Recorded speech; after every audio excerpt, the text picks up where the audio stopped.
3-2-1 Media is about so much more than sports. It's about community.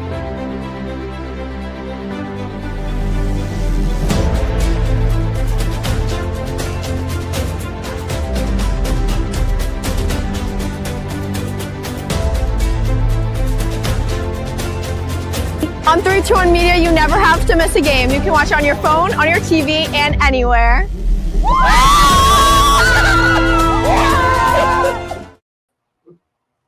Hi everyone, and welcome back to Ride the Wave with Ocean Lombard. It's been a bit because I competed at Miss America in my high school soccer season, but we are back, and there's no better way to be back than with who I have today. With me, I have Denny Marie, one of the original founders of the Pee Wee program, Joe Vaca, president of Pee Wee football for 40 years and a former coach, 60. Wow. Matt Kindle, current president of Pee Wee football and former player and coach. Matt West, former player of the Pee Wee program and former assistant coach of Westerly High School. And Jim Morano, player, former quarterback on the first Pee Wee team, and went on to become head football coach at Westerly High School. So let's get into it and start from the very beginning. Want to start off? Denny? Well, at the time when we first started this, the main person was Richie Capuccio. He got to talking to Paulie Bruno and a few other people in Connecticut. And Stonington was in the league. There was Waterford, Ledger, New London, etc. So in that era, there wasn't anything football related in Westerly. There was baseball and basketball. Everybody belonged to the Y, played CYO. Mitchell at the junior high school. Baseball you had in the league, and then Babe Ruth lived there. There wasn't any football. And at the time, our hangout was in front of the Narragansett building in town. That was, you're there at 6 o'clock to 9 o'clock, or whatever time your curfew was. And then Richie just came by one evening, and he said he had talked to them, and he wondered if he thought it would be a good idea. So I said, well, we can give it a shot. So we went to all the merchants in town, the whole community. The community was excellent. I mean, they supported everything. And we asked for a really major donation. It was $25. Because we figured we'd get some uniforms and we did tag days, but the initial was $25. And I knew Dave Nielsen, who owned Olympic Sporting Goods in New London, and he supported all those leagues. So he knew everything that these kids would need. So basically, it started on just Rich and I talking, and then the thing just took off. And obviously, where it is right now is, I mean, all that credit, I mean, Coach Vaca, Joe Vaca, just took the program after we got out. I got out early. I mean, my career went a different path, but it's over 60 years, I believe. 60. You know, and I think Joe came in his second year, our second year. First year was Richie Capuccio, Louis Capuccio, Tony Capuccio, myself, Tucker. Coach Galuccio, and Tucker. That was the coaching staff. Now, if you look at those names, Coach Galuccio was the head coach of the high school. Coach Tarano had a stint to coach football at the high school. And then the quarterback of that first team, Coach Morano, he had a good stint. And the center on that team was West. So he also became an assistant coach at the high school.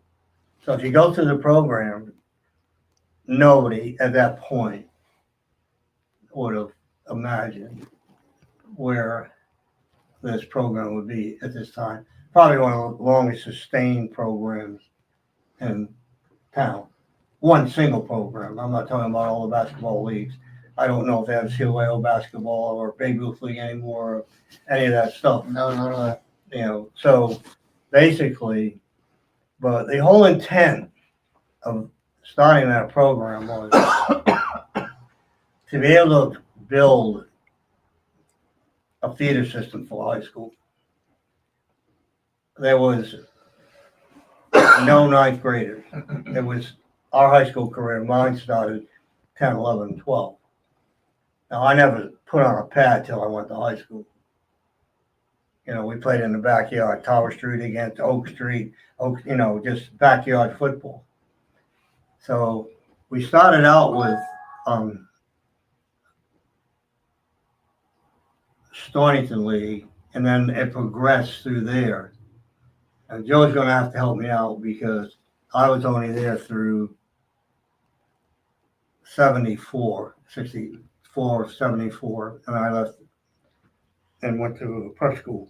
But the last few years of that, we went into Cranston CLCF, which is a higher, different program, better players, more competition. And then we had 8th and 9th grade, and that's when the freshman came in. And I felt that, and I talked to Coach Morano about this, and I showed him. My intent at that level was our program had to be similar and conducive to what Coach Ujuri was running.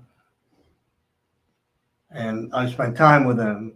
Our defense at that point was exactly the high school scheme. Offensively, obviously, you're limited because of obviously the talent. You have to build that offense to the talent that you have. And I like to throw the ball. Coach Ujuri and Coach Morano, they like to run the ball. You know, but they were successful. But, you know, I just felt, you know, the easiest way to get downfield is throw it. So we kind of mismatched that.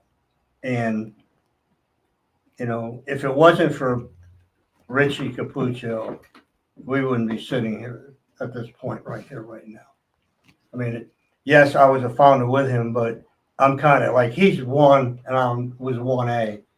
You know, I just got not roped into it. It's just like, it was his idea. And then we had good people come in, you know, and then we had people that stay. You know, Joe knows all the coaches. We had great organization, great offices, and they stayed with us for quite a while. And I know Joe's coaching staff, Kenny Perillo, he was with you for a long, long time. And you had basically the same coaches for quite a while, didn't you? Well, I picked up Kenny Perillo, of course, a great offensive coach. And I got old Jimmy Galucci, I got him back. I got old Bobby Caradillo, Paul Silva. I had some real good people. And I got some real good people now. That's why I felt so confident that I could retire now. Because I left to a good guy over there. He's got a great coaching staff. And it's funny that every one of the coaches down there, except one who just moved in from Massachusetts, they all played for me. So I've got 6 coaches down there, one from out of town, and all the rest went through the Pee Wee program. So, Joe, I got a question for you. Up until what year did the Pee Wee program just have one team? Because now you have 3 different levels or 4? Well, what happened was 3. we were in that CLCF, Cranston League, Cranston Future. Future is what it stood for. The Connecticut one. That was We Jimmy's. was over there. We won the championship. And they couldn't believe it. I mean, we had my brother Charlie back there and a couple other guys that there's no way you could catch them. You know, so we cleaned up that Hey, first it's year. live. But then we felt It's like live, not tape. these poor kids, they can't play 9th grade. There's no place to play Well, because if you there's wanna no record freshman it, program. watch it. Mhm. Live. So I talked to the high school. I don't even know who it was. And we finally got a freshman program in. And when they did that, then we just accepted the 8th graders and we made it okay for the 9th graders to go to high school. And it's funny, this past year, Coach Ojiri won the Dante Society Award, which I had 1 year back. And I called him and I congratulated him. And he said, Joe, let me tell you something. I said, oh boy. Because he was really up on Pee Wee football at the time. I never knew how he felt. Evidently, what he told me was, I never had winning games until you started sending people up to me. He said, you cut out 3 weeks of basics for me. He says, those kids came up there. They all know how to get this. Everything we used to waste time with, that'd be the year you came up. And he realized how good the people program is. He says, please don't ever let it die. So now that I retire and talk to Mac, who's going to be the president and head coach like I was, and I said, Mac, you got to promise me, don't let that program die. There's just too many people that have passed away and living that have put so much time into it. I mean, building the field that was every night, every weekend. It was unbelievable. But the whole town chipped in. Yeah. The whole town chipped in and did it. Masons and carpenters and electricians. It's amazing what was going on down there. Sammy Antoch, he laid that out. Oh, yeah. He came to my house. I don't think I was probably 16, 17 years old, and I was working for my dad. And what do you want? He goes, can you give me $25? Absolutely. Went, peeled it off. Here you go, whatever for what we had. But just to add on what Joe talked about, when we went to CLCF, there was 2 divisions. There was your 10-year-olds to your 12-year-olds were your peewees, and then your 13 and 14s were they called them the juniors, but that was, the Medicis and whatever. Yeah. The other one was Providence Auto Body and the other teams for the group. So we would go up in 2 different, the parents took us once in a while, maybe for the playoff games, we would take the buses. But at that point, we played a lot in Cranston Stadium because that's where it was. But those were the 2 different groups, and they had weight limits, 80 to 120. You had to weigh at least 80, and 120 was your 10 through 12-year-olds.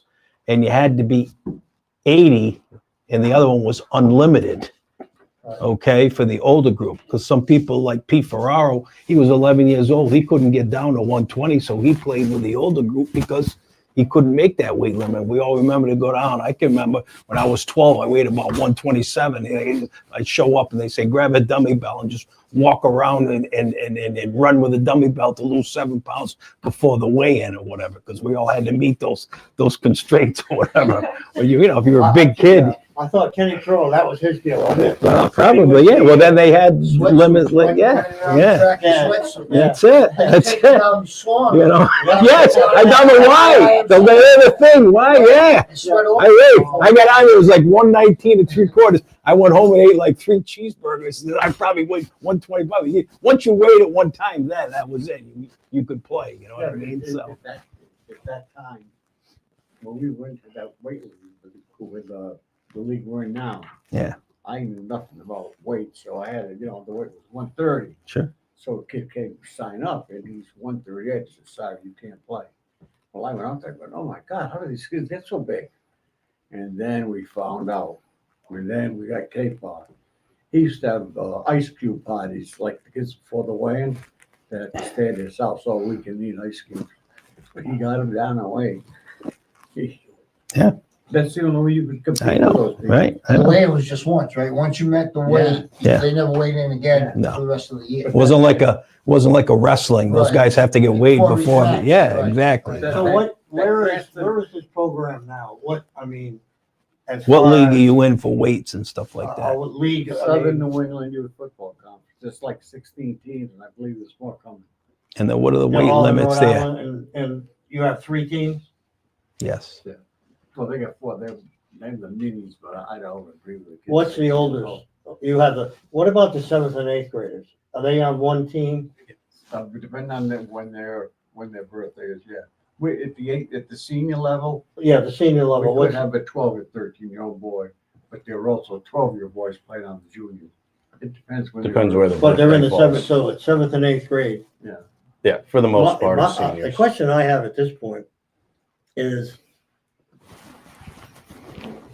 when they were 8th and 9th grade, I felt we could coach them because my intent was development, fundamentals, technique, what it's like to work, commitment.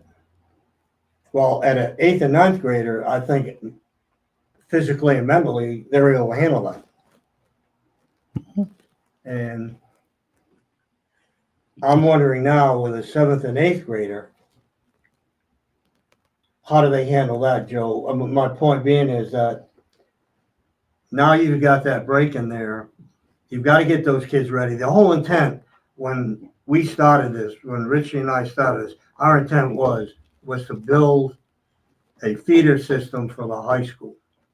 And the only way that would work would be we have to be on the same page or close to the same page of what Coach Morano wanted when he was coaching, when Coach Jury was coaching.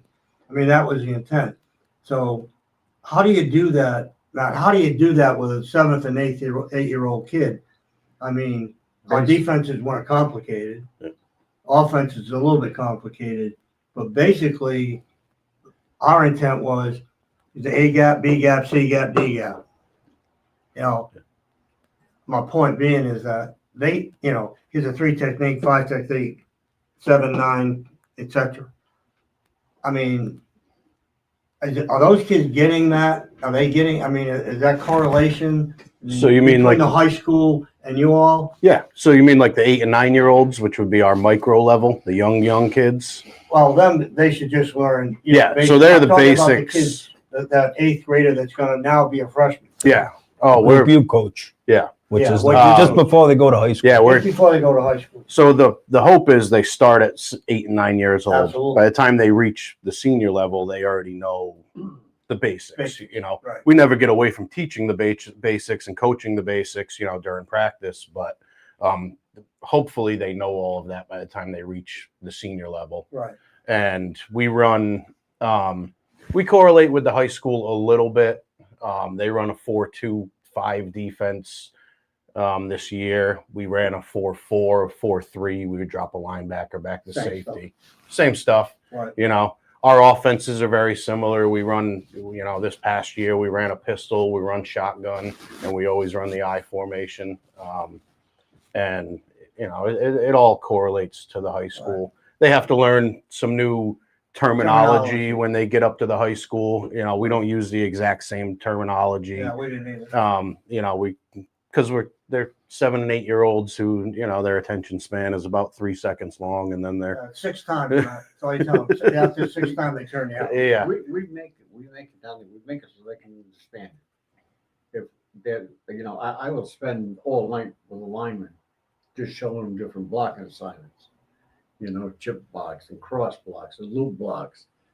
And it's like, now that you have these down, it's up to you when you call them in the game. It's you guys talking to each other.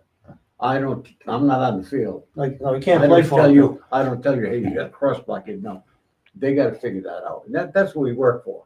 They have to make the decisions. Yeah. You know, Based on the guy, if the guy's on your outside shoulder, inside, what's the easier block Yeah, and what's the things that easier you know. But So yeah. what's the prognosis for the program? Is are the numbers up? Are they down? About the same? What do you anticipate over the next few years? so numbers are down between. Which I'm not surprised. Yeah. So between all 3 levels, we had Down everywhere. 71 kids last year. Uh-huh. So Well, that's it's so all. much for them to do. Now you got lacrosse. Yeah. I mean, soccer. It's a different world. And than you it have was in 1964. and you That have affect the high parents. school? Coach Moran, Sorry. does that affect the Yeah. high school? Yeah, The numbers are down. Numbers on Thanksgiving morning for Bulldogs, one of the smallest teams I've seen in several years. But that's statewide. Matt and I watched the Super Bowl against West Warwick, and they had a small sideline in terms of number of players. And throughout the year, I got to see him play 3 or 4 times, and I commented the same thing, knowing full well that the reason why is not because the popularity of football, it's because of the popularity of other things too that compete against football that we never had back when I Yeah, first started, when exactly. Matt played. I don't know about Matt, but I remember, I told you this, Danny, the other day, in 1964, when I was playing in the backyard like you were playing in the backyard, I mean, I'm a few years behind you, but I heard that there was going to be an organized football team. I mean, to me, that was, Christmas at that morning. point in my life, that was the most wonderful thing I had ever heard of. Couldn't wait. We were all chomping at the bit to put on pads and helmets and play in a formal league. And because we all loved playing football, we just didn't play it in an organized fashion. Because as you said before, we were used to playing Little League Baseball, which is organized. Babe Ruth League, which is organized. Play at the YMCA or the CYO, which is organized. Right. Football was never organized. Now all of a sudden, we got a chance to play organized football, and it was so exciting. I can't speak for the kids nowadays. Those that come out for the team at the Pee Wee level, I'm sure they're just as excited to play because that football's in their DNA. They're there. They're there. It's just that the numbers aren't the same as they were 60 years ago, and for obvious reasons. Yeah. Well, like you said, we're going against all these other sports. Right. You know, like you get kids now that play baseball all year round, they're playing soccer all year, Year round, right? And I Specializing. try to tell them, calm down here. I says, when you get to the high school, every one of those sports cut. Basketball. So you spend all these years playing basketball or soccer, baseball, and you get to the high school and you get cut. What do you do now? So you got to spread yourself out. You know, pick 2 sports or 3 sports. You know, so when you get to the high school, you're not sitting on the bench somewhere and you got to go out with a band. Well, Joe, that's a great point, Joe, because basically, when we were out recruiting, we looked obviously that kid as a football player, but what helped us a lot was a kid had played football and wrestled, kid had played football and lacrosse. Any kids that played another sport other than football, we looked at that film for athleticism. You know, that kid that wrestled, that played football, his hand placement, his hips, his feet were great because he just added to what he played. And you're right. The travel leagues now take away from some of these kids going to the next level. I'll tell you that right now. No, The injuries, kids playing one sport, when they get to our level, to the collegiate level, they're more injury prone than the kid that's played 3 or 4 sports. You know, seriously. The other thing that used to be good for us, when we were younger back in the 60s, if we wanted kids, we'd go to the playground. Yeah. We'd say, guys, you want to play football? Mhm. We'll go to the playground now. There's nobody on it. There's no playground. There's no playground, there's no There's nothing. nowhere to go. They They're have asphalt. nothing to do. So, we go to the school, but, then we talk to the kids, are you interested in playing football? I have them sign a piece of paper with this telephone number, and then we have to call the parent. We have to call the parent. They're the ones got to say yes or no. But everybody's talking about injuries in football. We don't have that many. I've seen kids that played 5 years of football, never got hurt, and go play basketball and lose their teeth. And the worst sport out there, from what I'm hearing, don't get mad at me, cheerleaders, but cheering is the sport with the most injuries. I mean, those girls go flying up in the air. There's nobody there to catch them. Like, hello, they're tough. Ocean can speak to that. She was a soccer player. What happened to you? Yeah, I tore my ACL last Yeah, season. see? Yeah. It could be anything. Anything, Any sport. Any sport, yes, But definitely. football now, they come out with the non-concussion helmets. If we buy the best equipment going. Speaking of that, I remember going. We used to buy me and Richie. We was going to kind of go to see a guy named Foxy. Foxy Marshall. Foxy Marshall. Yeah. Portsmouth. Yeah, he coached for Foxy, years. Yeah, Yeah. we used to go there. He coached at Portsmouth. didn't Yeah. he? Yeah. Became a head Well, he coach at switched Portsmouth. around. Were you I coached against them. Yeah. Yeah. $35 for a helmet. Yeah. What are the helmets going for now? About 400. $400. We paid for a helmet. We got 100 helmets up there. Yeah. Multiple that times 400. That's not counting the jerseys, the pants, the practice pants, shoulder pads, rib pads. We are out strictly for safety down there, and that's the first thing in our rule book with Southern Woodland Youth Football. On that, on that note, Joe, We are there for the safety of the kids. Yeah. And we will not, and I learned my lesson the hard way, we will not put a kid in unless we know he can handle being out in that Environment. I am not going to Yeah. be responsible for an injury if I know a kid can't handle it. the first equipment room was my basement. And then we Remember it? Then we moved to the Big Lou's basement. Yeah, Big Lou's basement. Yeah, remember that? It Yeah. was in my basement. The chalkboards were there because we had Friday night chalkboards. That went on. But when we first started, the original one, we went and bought that equipment. It Was came your- to my house Yeah. on Mockingbird Lane, and Yeah. it was all stored in the basement. Yeah. We outfitted everybody in the basement. How do you fund the program now? Fundraisers, donations. We do pay, parents pay a registration fee. So basically just fundraising, registration fees, and Money off the concession donations, stand, concession stand money, raffles, that sort of thing. raffles, things But like that. if there's a kid, if there's a parent that cannot afford to play, the kid wants to play, we do have I know you do. money Yeah. set aside for them. You got some notes, Ocean? What do you got? This was about you guys, my introduction, but I know before you talked about how you guys built the Pee Wee fields. If you want to talk about the process more, that'd be super cool. Well, to tell you the truth, we got thrown off. We got thrown off the high school field because we were digging it up. We got thrown off Similari Field because we were digging it up. We really had no place to play. And, Similar field with a bit up Similari where the Field, baseball. Yeah. Baseball. Yeah. we played there. Oh, you moved up there? We had Yeah. the concession They stand. called it Franklin Field before Lou Yes. Similori died. Then they changed it to Similori. But yeah. Okay. Yeah. Mrs. Mitchell in charge of the Yeah. concession stand. in the Yeah, dog. Mrs. Mitch. So we found a piece of property that was owned by the town. I don't know how Kenny Perla worked it, but the town gave us the property for 99 years. And we went up there and there's a stone wall going into the property. Next thing you know, Judy Weisick goes next door and I don't know where it got it. He got a payloader, Mhm. come in there and open the wall up. And the next week we're down there with saws and cutting and You had 3 levels. You had the parking lot, the game field, and the practice field, That's right? Because as soon as we were down there, soccer said, we're gonna play on this field out there. You're not playing on it. So Who we said put that? it- Huh? Soccer? They didn't help us, so we put it at 3 levels. Right. But Romanella and Sons was down there during the day with a huge bulldozer. And then Judy Weisick would run it at night. Right. In the night, we had loom. I don't know if anybody remembers. Loom was piled up everywhere. It was beautiful loom down there.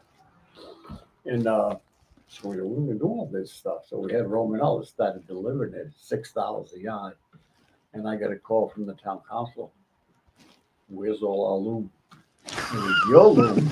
I said, why is it it's been there for 200 years. You never knew it was there. Because we sold it all. That's the money we used to build what we had. Right. And then, then the next thing you know, we're down there picking up rocks and raking, and farmers down there with machinery, and then plumbers came in for nothing. The carpenters, electricians, Steve Teresi, all the electrical work he did. Bobby Caradillo, electrical, Tommy Bro. I can't name the people that were down there, but at that time, that organization was so tight. Okay, and it was a tight. We were always together. Friday nights, that's our night out. The coaches. That was every Friday night. Yeah. Sometimes we go to Bessie and you get 2 glazed, hot chocolate. And then we moved from Bessie up to Holiday. And then We got a little break. He got older. We got a Yeah, little thrown break. out. We got a little break. We went from coffee and donuts to holidays. Having a beer. So Beer and pizza. that's So, it. so Yeah. all these people just chipped in, and cinder blocks were given to us, and everything. In the parking lot, we had to do something with the parking lot. So I don't know if I should tell this story, but Sam Antosh worked for the state, Right. and he was involved in the road, checking the road work done. So he got this company to give us a price of $120,000 to pave the parking lot. So Sammy worked out a deal with somebody, and we got a price of $20,000. And the owner came by. What's going on down here? You're charging $20,000 for this parking lot? It's a $180,000 job. Get this stuff out of here. So Sammy finds out, and he goes to the office. He says, "What are you doing?" So I took all that equipment out of there. That's a $180,000 job. You get it done for 20 grand. And I guess Sammy told him, you either finish that parking lot or that 30 miles of 95 you put in is not going to pass this. Next thing we know, everybody just, I mean. Gotta love it. That's the Westerly way, right? Yeah, it is. I mean, it's unbelievable. Yeah. It's unbelievable what the town, what this community did. And the town manager was always saying, he didn't want us to build the field because he says, now that it's all cleared out, Oh, yeah. we're going to put the buses down there. Yeah. And he said, they'll never do it. And we did it. But it was every night, it was every weekend. We getting close to that 99-year lease though? I didn't even check that out. Yeah. I mean, I'll never see it. No, can't be. 75. Well, it's Well, 60 years. So right. Well, Well, they didn't use it then. Maybe probably about Right. 35 years, maybe. It's from 75. No, I never played on that field. No, We played at No. the high school. we played at the high school. We did too. We practiced at the high school. Yeah, we still got 50 years left on that Can I lease. say about your practice at the high school? Yeah, We used to practice where the gym was, yeah, okay? yeah. And you guys would run down to, what's that road that goes up there? Not Wood Avenue, the other one. Park Avenue. You'd run down there and there was a dip Yeah, Yeah, and there was a fence, Yeah. yes. okay? Yeah. So we'd be up there, we'd blow the whistle and you guys would run down there nicey, like, oh, look at them work. And you'd run back.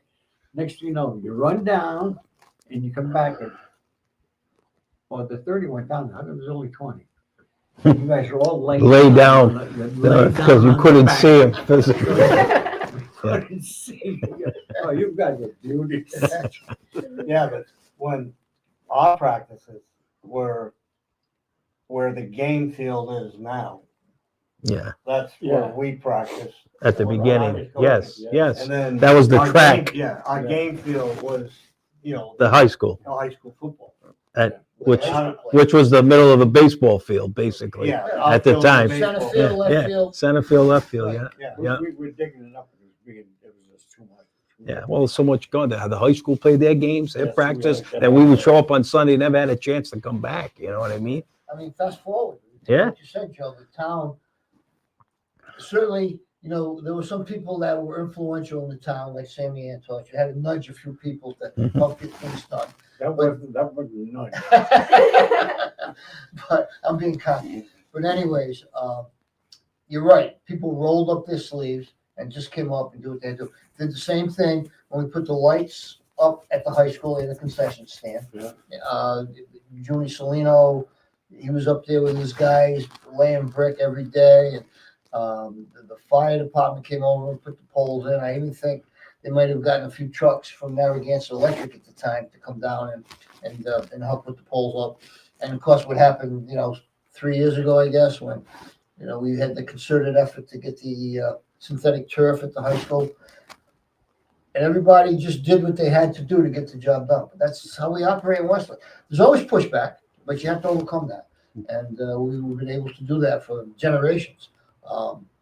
And now we wouldn't have to worry because we have the artificial or synthetic turf. That's next for us. Yeah, because the only problem that they have at the high school now, I guess, and I'm not 100% certain, but I would assume there's some scheduling issues. Because if you put it in at the Pee Wee football field, the soccer fields are beautiful. I go watch my grandkids play soccer down there. The grass fields there are wonderful because that's all they do there. They don't do anything else. Where at the high school, they played soccer, they played lacrosse, they played football, 3 different levels. And Male and female, 3 different levels. And the band. And the band. Don't forget the band. And right. So that's important. And it services everybody. well, I'm letting you know where your polls came from because we have no idea where our poles came from. Those light poles. We just went down there and there they They were there, huh? Must be Sammy. They came from somewhere, Yeah. but they were all put in. It all works. Well, Joe, how long did Richie stay with you all? And He stayed right up until whatever. He's in all these, every one of my pick, Richie. I was thinking about when I was looking at these four coaches, Billy Contour, Steve Teresi, Tony Capuccio, and Joe Vaca all smoked cigarettes. Always, that's what I remember. Well, here we are. We're going to the thing. Everybody's Steve firing them up after practice. You know what I'm saying? Here we are. We're going on. Everybody, Rich Capuccio constantly throwing them down or whatever after, but you know. Yeah. But one thing about nostalgia we were talking about, and I only say this, Jim, because I remember because you were the first group that started it. But every year after the season was over, we'd have the banquet at the Knickerbocker. And you worked for the Knickerbocker, and you'd come out and deliver everything out, and we'd have that big thing and all the different levels, tables, everything all full, and we didn't have to worry about it. But that was such a good time. It's a great time growing up, I'll tell you. What a great. trophy? Huh? I had that at my house for, you know, They got still put give it away. out? Is Yeah. it still? Is it still? No, you don't retired it? Yeah. Okay.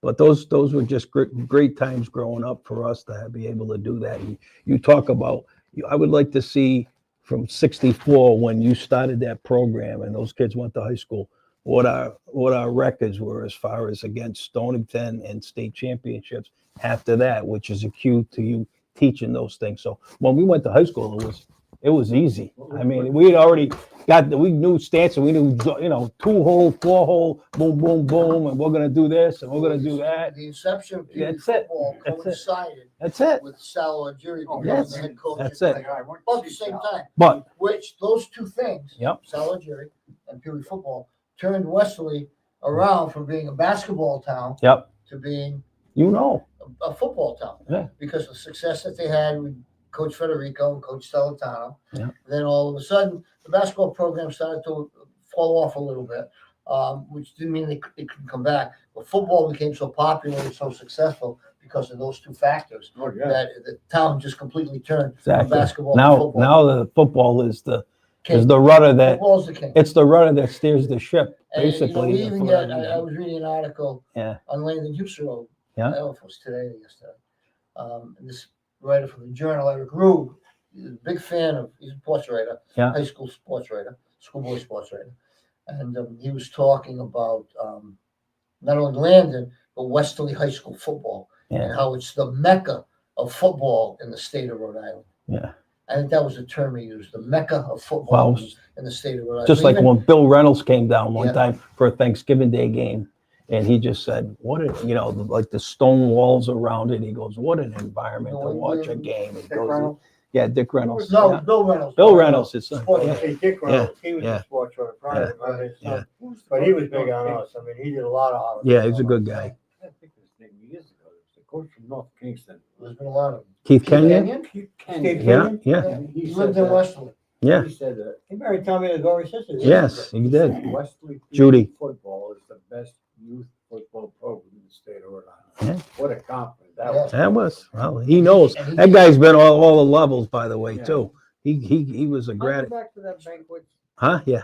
the one of the Knickerbocker. Yeah. The guest speaker was the big insurance company in Sarah. And I'll never forget I don't know. I remember my brother came home with a program from yours. Andy Robustelli for the Giants was one of the things at one of the banquets that they had one time. I'll never forget it. Well, this guy was trying to talk, and one of the kids took peas and Yeah. flipped it with a spoon. And that's the night you spoke, and I'll never forget what you said. It bothered me for years. You came up and you gave us. Get it out, Joe. Here we go. It It killed me. He said this. I said, "What the heck is he talking about? He's Yeah. a coach." Yeah. You don't need athletic ability to play football. And I'm going, wow, ain't that? And this bothered me for years. Yeah. And now that I've worked with all these kids, you were right. I'd say that today. There are kids out there that Can't walk and chew gum at the they same can't time. walk, but you put them on the line, take 2 or 3 steps and look out. You know why? Because it's a type of sport where you rely on the guy next to you. can overcome shortcomings because the person next to you has your back. Right. And if you want to be determined, if you want to be tough, and I use that word not in a mean way, but if you want to be someone that is willing to do whatever it takes to be successful, you can overcome any lack of talent or ability you have. Yeah. I mean, let's face it, a guy like me played quarterback. I could just about see all the line. But that wasn't the thing that made me successful or prevented me from being successful. There are people that couldn't catch a ball because they had no hands. However, if you moved them to another position, they could be the best blocking lineman on the team. So there's so many different ways in which you can accomplish your goal in football besides being a skilled athlete. And certainly you need people in skill positions. One of the reasons Wesley won so many games this year is because they had probably as good a skill position players as I've seen on one Wesley team in a long time. Right, Dan? I mean, we were talking about that. Yeah. I mean, these kids in the skill positions were phenomenal. And when you don't have kids in the skill positions like they had this year, you run the football. Because you got guys on the line like Matt that can open up the hole and guys that can put their head down and get you 3 or 4 yards and be smart enough to know when they have to make a break, how to hold the ball correctly. There's so many different facets. So I'm glad you finally saw the light, Joe. It took a long time. Yeah. I'm serious. Yeah, we know you are. You know how many nights that kept me away. Jeez. Joe, What a with stupid thing to say. I've said a lot of And stupid now things in my I life. figure it out, but I gotta tell you, Westerly High School, they better get ready because there's more coming. This guy here's Good. got these kids. We went to the playoffs this year. Yes, we lost. Okay. Yep. In overtime. Super Bowl, playoffs the year before, Super Bowl before that, and playoffs before that. He's got some talent coming up there. But their problem is they gotta keep the talent. 2 things I want to say. you gotta worry about that. To add on to your thing about Huh? football being able to do, of all the sports that you play, okay, that's the most team. 11 people. If one person doesn't do their job, the whole play's a bust. In baseball, you can have a pitcher dominate a game. You know what I'm saying? And it doesn't, the other guys don't make. In basketball, a tall guy can dominate the game. But in football, there's 11 people, and the camaraderie and the sweat that goes through it, of all the sports that I played, that's the one that I enjoyed the most about hanging out with the guys, because it is a team sport, and the fact that everybody has a job to do and you have to do it. And to act on, Denny was before his time, to go back with Sal Algieri running the ball. Coach Algieri says 3 things happen when you pass, and 2 of them are bad. Too bad. Incompletions and interceptions. Where we always had big Italian lines of guys that could block, and we had guys that could grunt it out or whatever. That's the way it was. You don't need a lot of athletic ability. Yeah. One thing you do need, I think, is intelligence. Yeah. It's a game for smart people. Yeah, that old big dumb lineman is no longer. No, I mean, you can play, but Right. you're not going to be Yeah. successful. Yeah. I mean, you played with a guy. Yeah. Was it Vito Paulo? Vito was What did he weigh, the about 130 pounds? well, we weighed maybe about 150 All at right, that. he was Yeah, starting guy. left guard. And Yeah, he was he's a valedictorian of his class. Tommy Ventresca, then. He I know, brought his played name at Yale. up. Went to Played Yale. at Yale. Yeah. Tommy's no bigger than me. I know. And Matt and I were talking about but that. he's a lot smarter than I am. Oh, yeah. See, the level now is when our line goes to the line of scrimmage, the communication goes from the left guard, if you get an open end, to that tight end. It goes all across the board. Yep. And then the backs have to pick up off of what, people ask me, what are they doing at their point? Yeah. I said, whatever call is made, whatever the most dangerous linebacker or whatever their communications is, every one of those linemen has a call Yes. to the next guy next to him. And the back has to read off of what that call is. He So the hears back it. just can't line up at our level and say, I'm getting the ball, Right. because you got blocked too. Right. Son. And you got to know where you're going to get a double or not get a double. Yep. But defensively, it's even more complicated. So I got a look at our helmet. Have you seen the helmets that now with the Yeah, thing that or the So- extra large. these things inside, they're about that thick over here on the pads, and then they got the microphone stuck right here. All players? No, just there's 3 players have them, but We're not that allowed communications.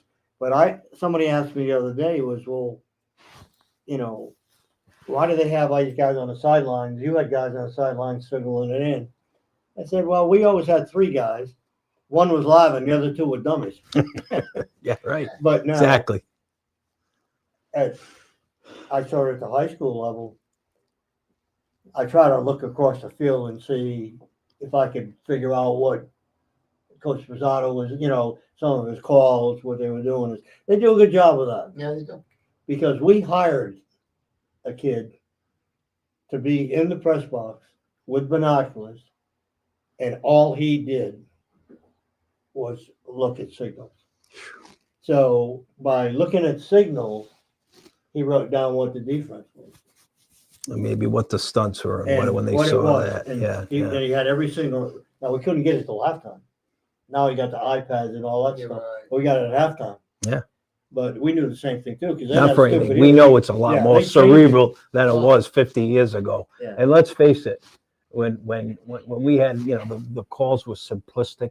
I mean, you could have someone like Mark the Ganji be your monster man because 85% of the plays were running plays, Yeah. and he just stuck people left and right. You But don't what wanna I'm run saying, towards- you yeah, don't you wanna run with towards the them. when I hear him tell me the high school plays what defense do they play? 4-2-5. 4-2-5. I mean, back in the day, we had 2 He ran defensive 5-4, backs, man. 5-4, and everybody just grunted when people tried to run. Forget it. You know what I mean? Unless you really did it. 5-3. Yeah, whatever. I'm just, 5-3. yeah. 5-3. But now they tell you if you run a 5, they're going to throw the ball in the flats. There's certain, as everybody knows, every defense has its weakness compared to whatever it's going to be. And then, Well, that right. 4-2-5 is, it's kind of Yeah. novelty too, yeah, in a sense. I mean, when the inside and outside zone became everybody was running it. Everybody was running it because they allow that back with patience. He could cut back. If it was B gap, he could cut back to A gap away. I mean, all that. So defense took about 2 years to catch up. Mhm. So instead of gap penetration, now we went 2 gap. So you still got A or B gap, right, but your backside has got the backside gap. right. Gotcha. So that shut that down. Yeah. So this 4-2-5, I hear it a lot. I think Slammer was going to run into it. I look at that and I go, well, I'll tell you what, I have the pencil last. You run that 4-2-5. I'll tell you what, I'll take care of those guys back here. But I'm going to run the ball. I'm going to run the ball all down Till the you field. bring them up. Yeah, you got 2 linebackers. I mean, it's no way. Yeah. I mean, I like an odd front, like Coach ran. Yeah. We went down on an odd front Mm-hmm. at particular times. Sure. But I mean, 4-3, you got so much you can do with that. You can rotate strong, you rotate weak. And the defense is uncomplicated. There's either somebody in the middle of the field or nobody in the middle of the field. Yep. Period. But at our level, Yeah. I run as many defenses as I can to make them think. Who Oh. am I getting now? These kids are 12, 13 years old. Yeah. It's not like a high school. Yeah. Getting out there playing. Yeah. You change those defenses. And that's the you great gotta thing say, about football "Hey, is what are we doing? the evolution of it, and then it always seems to come back around. Like 5-10 years ago, nobody was running the I formation. Now you see even at the college level, they're Love it, running the man. they're running the I formation I love because defenses set up their I love- schemes I to love- stop I love you at offense. 4 verts, and now offenses are like, okay, well now we can't do that because the defense is set up for that. Let's go back to the I formation. Defense is still set up to, protect against the pass, and you can run the ball all over them. And it comes in circles, and I love the X's and O's of the game, and I just Ocean, you Yeah, following yeah. all this? Got all this? We Yeah. love- When you watch next year. We'll have you on the sideline so you'll be able to Yeah. talk. There's football now on TV, you know. But Exactly. but like you said though, it all because Mac was a hell of a runner and a middle linebacker too. I know. Max, I know. You involved, talk about involvement. You came up through the program. Yep. And you're still involved in it. So what inspired you to stay with the program and get to the point where you are now? So I moved away. I joined the Army, and then I moved up to New Hampshire. I was away for 10 years, and I actually ran into Joe at one of the Turkey Day games or one of Friday night football games when I was still living in New Hampshire, and I hadn't seen him since I graduated high school. And he's like, "Oh, you ever move back? And you're coming down to coach?" And I was like, "Oh, all right." Time I didn't plan on moving back, and then in 2018 I moved back, and he didn't give me a choice. He said, "You're coming down to coach football." So, and as soon as I got down there, I knew I'd be down there for a long time. So I just love it.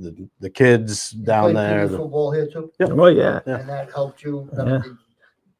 This was Geb's horse on the football When team. you went from the PD program Is to that the high Geb's school team? program. And Geb coached him as a freshman. Oh, yeah. Oh, Yep. Jim. Yeah. He used to run 5:37, 5:33. And they go, "You're going to run a different play?" He goes, "Why am I going to stop it if they can't stop it?"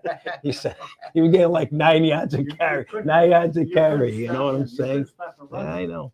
But it all comes down to the blocking and tackling when you get basics. I mean, I think about us with those cross-body block dummies that we used to have. We can't even do that anymore. We used to just spend hours throwing cross-body blocks on those dummies, throw your hip, roll out, whatever it ends up being.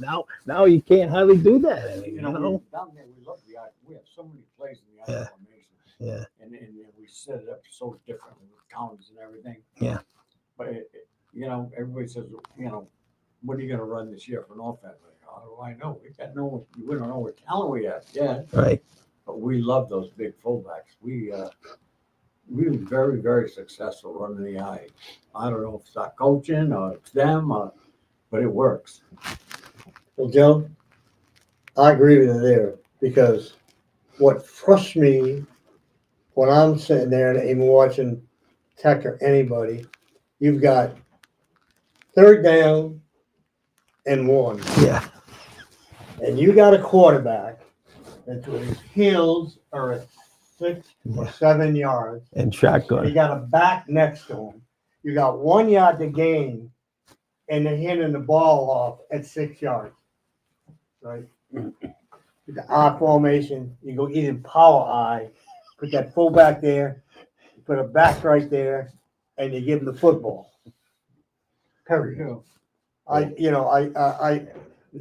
they got the push. Yeah, I You know. push. Yeah. Well, but I sit there and it frustrates me when I look there and that kid gets stuffed or they quarterback draw is big now in college, but I mean that's set up off of the series.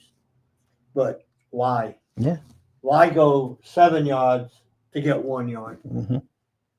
And give the defense more time to penetrate at that point. in Yeah, time, too. I scream at the TV, and when I'm on the sideline, Does it answer you back at all? Huh? Does it answer you back at all? Oh man! when I'm at home on the sidelines and I see whether it's us or somebody else going in, Yeah. and I'm going, why? I Yeah, hear that's what I say. When I see somebody on the 1 or 2 yard line and they run a sweep, why are you running a sweep? You've got a yard to go. Yeah. What are you doing way back there? I mean, you're pitching it at 5 yards to 7 yards on the sweep. You go backwards. Going the wrong way. Any other questions? Exactly. not for anything, but do they still have like the families that go together? You remember us, the mothers would bring sandwiches and, everything was kind of like after the game, just, that was where it always was. It seemed to be a nice thing. You were like, The for that. concession stand must be doing well. I mean, Mrs. Mitchell ran that and Mr. Perry, right? Yeah. Originally. Yeah, out of the dugout. Yeah, but they love the new field. We have a beautiful concession stand, but there are so many different changes down here this year. We had to get rid of our steamers and other stuff that we have to replace. And I don't know what the concession stand did this year. Not as good as because You know, we used to have the steak grinders and the meatball grinders, and people would say, "Oh, we're going to Westerly, we're gonna eat good." So we gotta build that back up again. Yeah. We really do, but we gotta find somebody that wants to give the time to do that kind of cooking. So like you guys were saying earlier about when you built the field and in years past, it was all people were willing to donate their time, to volunteer their time. It's hard to find that nowadays. Even, you know, I got lucky with my coaching staff and even the juniors and the micros, we have a really good group of guys, but to find people to just donate their time, you know, it's a lot of time and it's getting harder and harder for some reason, and it's unfortunate. Are you all going to clinics and stuff like that? I mean, do you take your staff and? Yeah, yeah. You know, Yeah, we went a couple of years ago. We went to the one in Newport. That's a good one. Yeah, it's a Yeah, good one. we'll probably go in the spring. We do, you know, spring football as well, so it's kind of tough. really? Yeah, they just started a tackle football spring league. Yeah, they had that. Yeah. That's right. So a lot of our kids are signing up and getting involved in that. So, because I would like to have a flag program down our field in the spring for the younger kids, try to get younger kids to come in, but most of our kids are either playing lacrosse, running track, or playing in the spring tackle league. So Your it's wife tough. must be very happy you're putting all this time into it. Oh yeah, yeah. You know, the biggest problem we have now is getting coaches. Yeah. You know, a lot of the coaches, well, my son's playing six, my coach. And then, you know, we interview him, does he have the right background coach? But what happens is as his son goes through the program, you know, he's a micro, then he wants to move to the juniors to coach his son, then he wants to move to the seniors. I'm not taking any of my coaching staff to have somebody move up. His coaching staff is the best it's ever been. Okay, it's really good. Good. But and then after they get done coaching their son, it's like, well, bye. And now we got a few coaches. Yeah. And there's nobody down there like myself, like Mac, who don't have a child playing. And well, we got him now that okay, I'm gonna coach football. So we had Peter Fazara Jr. Yeah. No kid. Great kid. Rocco Salino. Yeah. No kid. Not good kid too. Yeah. So we got a good crew down. Sounds like it. Those are all quality kid And people. they're staying. Yeah. Rocco and Fuzzy are not going anywhere. And him. Good. They love it down there. And as long as those three there to hold this together, it'll be fine. So Mac, you can come back. We'll have to wait 60 years, but you can come back. Yeah. Maybe around the time the leash runs out on the field. Yeah. You can do another podcast and Yeah. talk about how the program How it's Sounds evolved, good. still Yeah. there. still going See- strong. I'm still down there. We'll Yep. see. Because we hopefully we'll be around just to watch and listen. I don't think anybody ever thought we started Pee-wee football in 1964, what it would turn into now. No, You know, I think you you're right, know, Joe. field and the lights and the Yeah. cassette stand, the nice uniforms and No, we're that's getting all this equipment for kids and raising money and it's a big task. It's like running a business. well. It's like anything No, else. At the beginning, we Well- had tag days. Yeah. We'd set the kids with canvases on the street.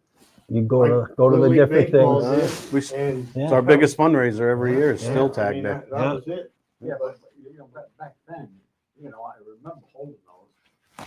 And I'm going, oh my God, look, somebody gives us $50. That was You know, big what money was that, back then. $50? Yeah. Now you're finding 10s, 20s, 100s. Yes. It's like, really? Yeah. You Well, know? that's inflation, like anything else. Yeah, when you go from 50 cents to 100. I know. I It's agree. become a staple of the community. Yes. Along with other programs, but to the credit of you and Mac and the other guys that have stayed with the program all these years, Denny for starting it, with Richie and Louie and Tony. You guys should be very proud of, as you said, where it is today, because nobody yeah. could have envisioned that it would get to be not only as popular, but so well known. And you can't do anything for 60 years without some negativity being attached to the program. And I'll tell you what, I never really, all the years I've been Are involved in you football, surprised? I've never really heard any negativity. Are you No. surprised we No. still exist like we do? Did you expect it to turn into what it is today? Without Well- field and everything? No, no, realistically, not. If it wasn't for your dedication and Richie's, through the years, I know he stayed, but as far as a program, no, only because of what the world is now. Kids sitting, but you got lacrosse, you got soccer, you got this, you got that. I mean, their attention to football.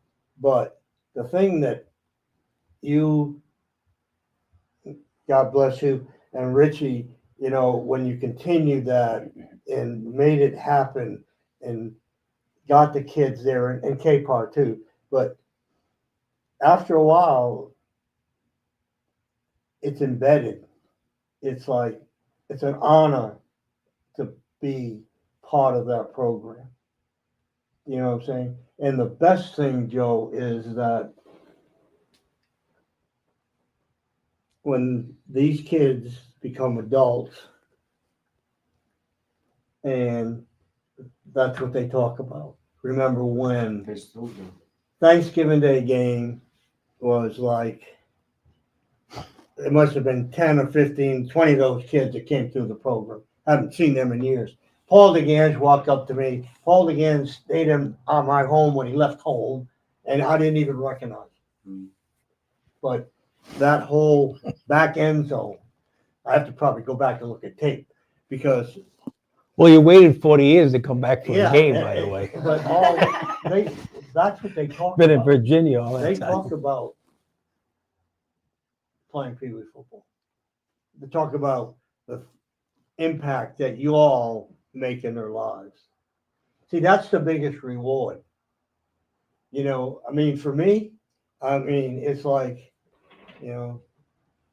I wasn't the brightest bulb in the world, but to make an impact on those kids, to at least say thank you. Well, you all deserve a lot of credit for that. But Is it going to stay? I don't, Yes. I don't remember them because they don't realize, when I knew them, they were 12. Now they're in their 40s, and they used to wear a face mask. And they go, hey, coach, how you doing? I go, who are you? And I'm embarrassed. As a matter of fact, we went into Christina's breakfast about a month ago. Sunday morning. As soon as you go in, left-hand side table, there's 8 guys sitting there. Dipolino, Toscano, all guys that played Pee Wee football. Piper Carrillo. What a crew. Piper was unbelievable. Now, I love Pee Wee football, okay? I put my life into it, and I know Mac's going to carry it on. And Well, see, that's it. I think, and I was a founder, so I'm sitting here telling you is that we need that kind of dedication. We need people like that, and You do. not just 1 or 2 no, officers in the same way to keep this thing going. No. So, I'm gonna be long gone, and I hope this program's still going. I hope so too. Max Allside, he's got Rocco and Fuzzy there. They're going to keep it going. It's a second marriage. It is. I'm gonna be honest with you. I was this is live, right? My life was football. My passion was football. Right?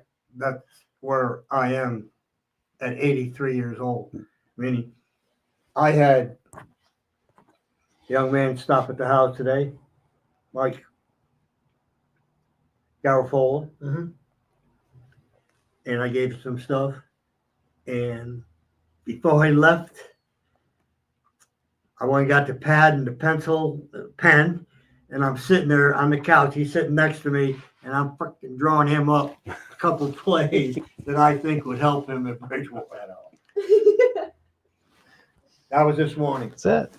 And and Lisa, my wife, walked in and Shaking her last head. night I was sitting here for an hour and a half with Andrew Fiore talking football. Ocean, I could stay here till 11 o'clock. I know. But she can't. So what else would you like from us before we wrap this up? Anything? Well, I loved hearing all of your stories, and I think it's so important for everybody to know about it. Is there any specific of your favorite memories that you want to share?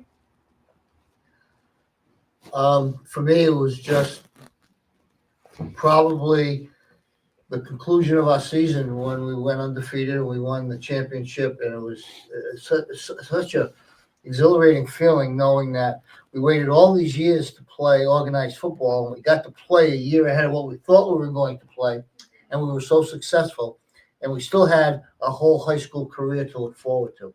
So for me, it was a culmination of that first season, standing on that field, winning a championship, being undefeated, and knowing that we, as a group of young guys, accomplished something so special, and we were hoping that we would be able to carry it on through high school. I love that. You want to hear my story? Yeah. You got a lot of them. No, it said the most. We were building the field, and on the right-hand side of the field, we had to put a septic system in. So Richie Capucio's, for 3 days, he's down there digging with a shovel to get this hole dug for the septic system. And I'll never forget, Frankie Quatermain to come up to him and said, "You got the hole in the wrong spot." I was going to say, Anyway, they covered You it dug up the and wrong hole. started again.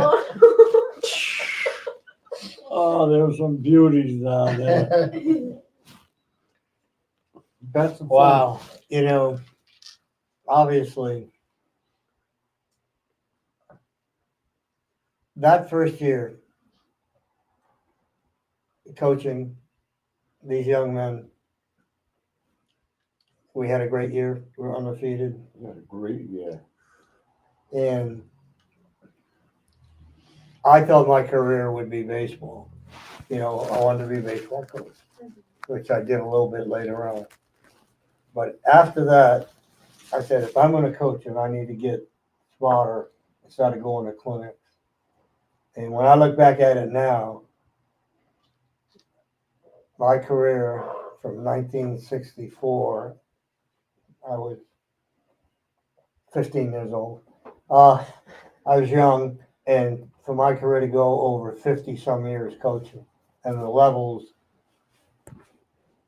I teach and taught from day one, these young men to my college level, to minor league professional football, everything that I taught was the same. So it got me what, it got me a career that I never imagined. You know, I gotta tell you, Dan, I gotta thank you, Richie, Louie, because when I went to coach, I was not a good football player, okay? But The to your football offense- players, that doesn't make a To your difference. offense, I don't wanna know, I don't wanna either. I'm a defensive man, just leave me there. So I knew nothing about football. And I got into the Pee Wee organizations, guys like you, K-Pa, Richie, Louie, Bobby Carradillo, Jimmy Galuccio. I took everything I have learned, I took from them, and now I've passed it to him, That's hopefully. what it's about. But there's so much learning, there's so much going on in football. It's not the football players, they're dummies. Football players are not dummies. There is not an easy sport to play. It's not an easy sport to play. You realize that? You gotta realize it because you played. It's not easy. All the plays you have to learn. I don't know how they do it. That's Ocean, what's bringing Bismarck. You get the Bismarck. I know. Ocean for me, I played 5 years in the Pee Wee program. Wow. And between the Pee Wee, the 3, 8, 10, 11, and 12, and then the juniors, 8th and 9th grade, because we didn't have freshmen then. Wow. So 5 years. But it was the friendships that were formed then, and the friendships that were cultivated going through the highs and lows, and then playing 3 years in high school with them. And it was just, I got guys in these pictures that are going to be my friends forever. And that was the one thing that kind of, started it for me. And it's, to this day, I relish those things. So for me, that was probably what it's all about, which is why I think so much about it and why I try to contribute when I can to the Pee Wee program. Yeah, that's the camaraderie and the brotherhood down there from playing, coaching. You know, I even tell my players now this is, you know, I've been in the Army, I've been police officer. Nothing compares to the brotherhood of a football team, and it's just the truth. And you know, they don't get it at that age. I didn't get it when I was 12 and 13. I remember coaches saying, "This is the best time of your life," and I was like, "Oh, I hope not." You know, but now I'm like, no, they weren't lying. It really break is. the huddle. I'd say, you know, you only got to get one time. Yep. I got a line from here to New London of kids that wish you could come back and make a better effort the Yep. next time. I used to tell them. They used to go. We went forth to them when they get together. Yeah. You guys are family now. Yeah. You're brothers. That's it. You're part of the You know, fraternity. you're part of the family. Yeah. And then they start coming together. Yep. You know, and they start looking out for each other. And it's like in school. Mm-hmm. Don't pick on a football player, because if you're going to pick on one, You go, you yeah. better get ready for the other 30. Yeah. And then now, you know, we've done it for years. You know, it's the teacher's like, oh, here comes the football players. Here comes the football players. There's going to be trouble. He says with the school, they wear ties. Hmm. If they win a game, they wear the jersey. And then on Fridays, they wear ties and they look like gentlemen out there. They're not a bunch of bums. Good. Beautiful. Yeah, and we don't have necessarily an academic requirement because we're not a school program, but I make sure I get report cards, I get progress reports, and my biggest thing to these kids is, you know, 99% of them, their football career is going to end when they graduate high school. You know, the chances of going and playing Absolutely. college football Yeah, it's is, you know, but if you have straight A's all through high school, you can go to college academically and make something of yourself. And, you know, that's my biggest thing to my players is football's great, but it's going to end someday. And what are you prepared? You know, are you setting yourself up for success in other aspects of your life? Because I've seen it too many times where you have kids who think they're going to make the NFL, and when they don't have a plan. And unfortunately, I've seen a lot of people fall apart because of that. So academics is the biggest thing, and I harp that to my kids And it's funny, all year. I was never good in academics. Neither was I, Joe. Right. But you're going back and telling those because this is where I went wrong. Learn from my mistakes and Right. don't repeat them. You know. Yeah. It's not like we didn't tell you. I know. Had those progress reports back. I know. We were good, but we would have been even better. Yeah. You got what I'm saying? I know. Jeez. I know. Love you. You know that. Good job, God. guys. I just hope the program keeps going. I just Yeah, we all hope do. it never Think it dies will. because it's done so much. It's made it this far. Yeah, Why ain't we getting as it? parents, you know, Yeah. even a lot of kids have problems at home and everything. We will work on that. We work on. He's got a guy down there now coaching Finley. That's helping the kids with Jake? their homework. Oh, Yeah, good. helping them with their homework. It's like we try so hard. to No, you straighten do a these great kids job. out. No question. And what I don't want is go to any more funerals for my players that got involved in drugs. Yeah. I don't want that. Yeah. And it's happening. Yeah. There's a lot of them, and I don't want to do that. And we make sure we let them know about that too. Okay. Oh, Good. Well, thank you so much for being on the show. I loved hearing your stories, and it was so special to be able to share it on 321 Media and Ride the Wave. we have more stories. I bet you do. We'll come back for part two. Yeah. Thank you all for watching. Thank you for having us. Thank you. Thank you. Okay. Nice job.